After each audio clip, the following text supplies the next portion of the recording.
किल्ल्याबद्दल आम्ही माहिती पण देऊ शकतो. आयडिया चला मग किल्ला बघू. गाईड आहे श्रीकांत मोठीच्या बाजूला आहे ते तुम्हाला आता माहिती सांगतो. लक्ष द्या. आता हे जे मंदिर जे आहे ते छत्रपती शिवाजी महाराजांचं मंदिर आहे. पूर्ण महाराष्ट्रातलं एकमेव मंदिर. आता आपण गाड्यामध्ये फिरत असताना आपल्याला चौकामध्ये राजांच्या घोड्या बसलेले पुतळे आपल्याला स्टॅच्यू पाहायला भेटते. तर आपल्याला कुठं राजांचं मंदिर पाहायला भेटत नाही. असं राजांचं पूर्ण महाराष्ट्रातलं एकमेव मंदिर आहे. या मंदिराची स्थापना केली होती छत्रपती राजाराम महाराजांनी. छत्रपती शिवाजी महाराजांना 2 पुत्र होते. पहिला पुत्र होता छत्रपती संभाजी महाराज, दुसरे छत्रपती राजाराम महाराज. त्यांच्या दुसऱ्या मुलांनी 1695 मध्ये इथे आपल्या वडिलांचं मध्ये स्थापन केले होते. तर राजांचं निधन झालं होतं बघा 3 एप्रिल 1680 मध्ये. म्हणजे मृत्यू झाल्यानंतर 15 वर्षांनी इथे मंदिर स्थापन करण्यात आले होते.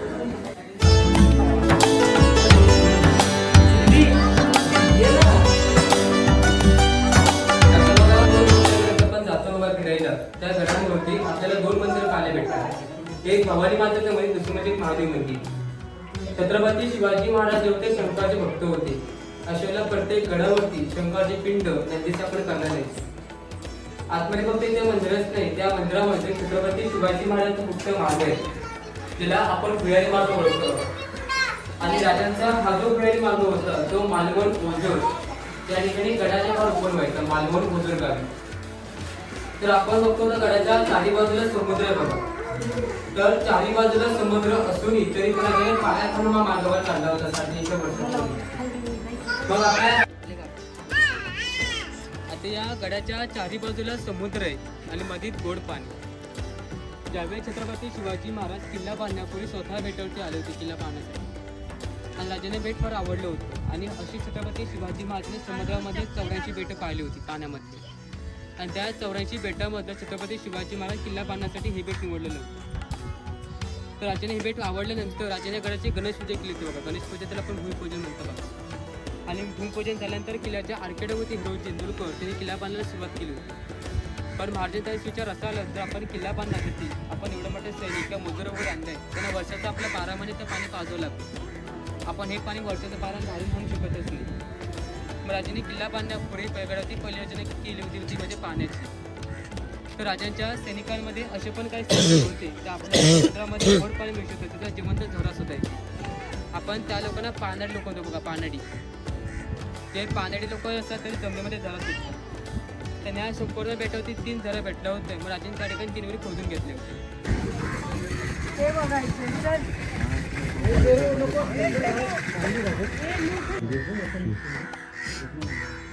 हां, तर इथे छत्रपती शिवाजी महाराजांचा राजवाडा होता. राजवाडा म्हणजे काय तर आपले राजे जर गडावरती जर आले तर राजांचं राहण्याचं ठिकाण व निवास करण्याची जागा होती. पण छत्रपती शिवाजी महाराजांनी स्वतःच किल्ला बांधला होता. पण आपले राजे गडात स्वतः फक्त 3दा झाले होते. तर राजांना जो काय वेळ भेटला फार कमी भेटलेला होता. आता बघा राजांचा जन्म झाला होता बघा 19 फेब्रुवारी 1630 मध्ये राजांचा जन्म झाला होता शिवनेरी गडावर. हा राजांचं निधन झालं होतं 3 एप्रिल 1680 मध्ये. रायगड किल्ल्यावर होतं राजांचं निधन झालं होतं. त्याच्या राजांची 10-15 वर्ष राजे 1630 ते 1680 राजे जगले फक्त 50 वर्ष. आणि या 50 वर्षामध्ये राजांची 10-15 वर्ष गेली होती बालपणामध्ये बघा. वयाच्या 16 वर्ष राजे असताना युद्धाला बाहेर निघले होते. आणि पहिला गड जिंकला होता तो म्हणजे तोरणा गड. तिथून आपण वर्षाचं आयुष्य पकडलं राजे जगले फक्त 35 वर्ष. आणि या 35 वर्षामध्ये राजांची 5 वर्ष गेली होती ना ती आजारपणामध्ये राहिली फक्त 30 वर्ष. त्याचं मंदिर आहे भवानी माता महाराजांची कुलदेवता. तर या मंदिराची स्थापना केली होती 25 नोव्हेंबर 1664ला. त्या भवानी मातेची मूर्ती स्थापन करण्यात आलेली होती. म्हणजे या संपूर्ण किल्ला बांधण्यापूर्वी प्रथम भवानी मातेचं मंदिर स्थापन केलं होतं. आणि देवीचा आशीर्वाद घेऊन किल्ल्याचं बांधकाम सुरू करण्यात आलेलं होतं. तर देवीची जी मूर्ती आहे तेव्हा चतुर्भुज मूर्ती आहे. मूर्तीला बघा 4 हात आहेत आणि 4 हातामध्ये 4 हत्यार आहेत. एका हातामध्ये ढाल आहे, त्रिशूळ आहे, परळ आणि तलवार अशी देवीची मूर्ती स्थापन करण्यात आलेली आहे. देवीचा अभिषेक पहाटे 6ला केला जातो. या गडावरती सप्पा गणना करून देवीचा अभिषेक करतात. आणि देवीचा अभिषेक करताना दूध पाणी आणि नारळाचं तेल हे काही पदार्थ वापरून देवीचा अभिषेक केला जातो. आणि देवीचे का वार्षिक उत्सव आहेत ना, गोंधळ आहेत, नवरात्र आहेत, हे देवीच्या सर्व वार्षिक साजरे केले जातात. मूर्तीला 360 वर्ष झालेली मूर्ती आहे बघा. त्यावेळी तुम्हाला मूर्ती तुम्हाला अजूनही आहे तशी ते पाहायला भेटते. चला.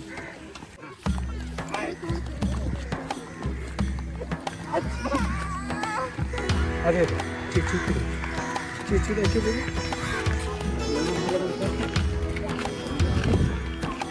लगेच भूक लागेल.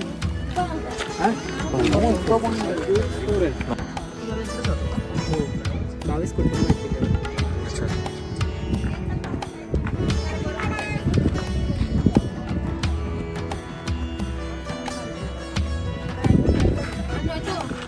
प्रतापगड 1 नंबर. प्रतापगड पण छान.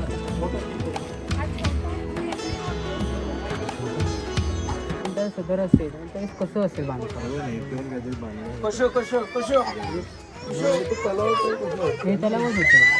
म्हणजे काय केलं होतं दगड पडण्याचं का दगड लागले एका दगड काढला होता ते दगड इथं वरवरती वापरला त्याचा खड्डा बांधताना तसं रिंग बांधलं तेच पाणी कसं आणि पावसात पाणी तर साठल्यानंतर कसं जमिनीवर मुरत राहतं ते खाली घरावाटं काम जातं. शेती नाही काय त्या राजांच्या 3 अटी होते किल्ल्यावर. बजेटमध्ये घराच्या सैनिकांनी नोकरी करायचं नाही. सिलेटमध्ये घराच्या सैनिकांनी शेती करायची. गाठी का होतं? कारण माझ्याने घरची वास्तुशांती केली. वास्तुशांती आपण कुठे करतो? घरामध्ये. त्याच्या सेकाचा जो भाग जो आहे ते घर झालेलं आणि घरामध्ये आपण हे काम करू शकत नाही. जसं माझ्याची 3 अटी होते. पुण्यागडाची रस्त्याची ना ते कोल्हापूरवरून पन्हाळा किल्ला आहे बघा. गडाची सप्लाय केल्या जाते. तिथे 3 धान्य पटल होते गंगा जमुना सरस्वती. तिथून गडातील त्यांनी सप्लाय केल्या जाते. हा इथे सैन्यासाठी वापरायचं. इथे राजांची सैनिक प्रॅक्टिस करायची जागा होती. हा जो पूर्ण असा पट्टा आहे ना तर आता खड्डा कोणी घेतलेला आहे कारण माती बांधकामासाठी माती वगैरे वापरली आहे त्याच्यामुळे. पण त्यावेळेस हा पूर्ण प्लेन पट्टा होता. सैनिकांची इथे प्रॅक्टिस करण्याची जागा होती. नवीन जर सैनिक जर आला तर या ठिकाणी त्याला प्रॅक्टिस शिकवलं जायचं. आणि हा पूर्ण असा खडकाळ परिसर होता. हा जो बॅक साईडचा पूर्ण ब्रॅकडाऊन आहे ना फक्त हा सदर सोडल्यानंतर पूर्ण खडकाळ परिसर होतो बॅक साईडला. आणि या साईडला फक्त गडाची इमारती वगैरे होती. म्हणजे या विहिरीपासून त्याचा तेवढ्या पुढच्या इमारती राजांची इमारती वगैरे होत्या आणि गडाच्या मध्याच्या त्या साईडला. पण आता कसं माहिती पूर्ण जंगल वाढल्यामुळे त्याच्यावरती काही लक्षच वगैरे नाही. कारण असं आहे ही जागा आहे ना ती प्रायव्हेट जागा पण आहे स्थानिक लोकांची. दुसरं म्हणजे काय त्याच्या ग्रामपंचायतमध्ये टॅक्स देतो 5 रुपये. आता तुम्ही 5 रुपये तिकीट करून आलात ना ते 5 रुपये टॅक्स देतात काय किल्ला स्वच्छता वगैरे झाडं झुडपं तोडण्यासाठी. पण त्यांचं पण असं आहे की त्यांना परमिशन मिळत नाही आर्किओलॉजी डिपार्टमेंटकडून. टॅक्सवर घेऊन तरी त्यांना परमिशन मिळत नाही. आणि त्याच्यानंतर दुसरं म्हणजे PWD ताब्यावरून मंदिराचं पण परमिशन भेटत नाही. ते PWDच्या ताब्यामध्ये मंदिर आहे.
नमस्कार मित्रांनो, आता आपण सध्या सिंधुदुर्ग किल्ल्यावरती आहोत आणि सिंधुदुर्ग किल्ल्याच्या बरोबर समोर आहे राजकोट किल्ला, जो महाराजांनी बांधला होता सिंधुदुर्ग किल्ल्यावर नजर ठेवायला. आणि आता हल्लीमध्येच त्या किल्ल्यावर महाराजांची 90 फूट प्रतिमा स्थापित केलेली आहे. तर चला मित्रांनो, जाऊयात तिकडे.